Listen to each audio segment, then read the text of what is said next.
हो गई थी। अच्छा जी, टू और अगेन फर्जी क्वेश्चन, सीधे सीधे formula based, two open organ pipes, open organ pipes की बात हो रही है। तो क्या हम सब जानते हैं कि ओपन ऑर्गन पाइप की जो फंडामेंटल फ्रीक्वेंसी है एन नॉट, उसका एक्सप्रेशन है v/2L, और इसमें कोई भी हार्मोनिक मिस होता ही नहीं है। हेंस कोई भी हार्मोनिक, nth हार्मोनिक पूछ रहे हो तो उसकी frequency n times of v/2L हो जाएगी। यहाँ पर दो पाइप हैं जिनकी लेंथ है 60 सेंटीमीटर और 90 सेंटीमीटर। दो पाइप है जिनकी लेंथ है 60 सेंटीमीटर 90 सेंटीमीटर।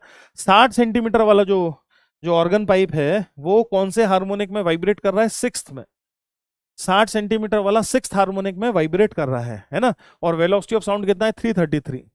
ठीक है जी। तो इसकी जो फ्रीक्वेंसी होगी, मान लेते हैं अगर मैं उसको F1 बोलूं, तो क्या वो F1 जो फ्रीक्वेंसी क्या वो हो जाएगी 6 times of 333 divided by 2 into 0.6 hertz. सही है। और दूसरा जो है वो फिफ्थ हार्मोनिक में वाइब्रेट कर रहा है, hence 5 into 333 divided by 2 into, अरे 2 इंटू कितना? 0.9। क्वेश्चन ने आपसे क्या पूछा?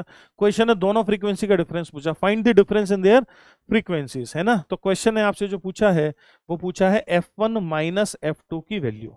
F1 माइनस F2 निकाल लीजिए, सिंपल। क्या मेरी बात समझ रहे हो? बहुत ज्यादा आसान है, बहुत ज्यादा आसान है। F1 माइनस F2 पूछा है, F1 पता है, F2 पता है, F1 माइनस F2 की वैल्यू निकाल लीजिए। F1 माइनस F2 के ऑप्शंस जरूरी नहीं है कि, क्योंकि मेमोरी बेस्ड है ना क्वेश्चन, तो ऑप्शन मैच करें ऐसा जरूरी नहीं है। करना क्या है वो ये करना है, 740 के पास आसपास आंसर आ जाएगा ऐसा करने पर, जो कि कोई ऑप्शन नहीं है क्योंकि डेटा आगे पीछे हो सकता है, बिल्कुल हो सकता है ना। ये सॉल्व करने पर 740 आएगा।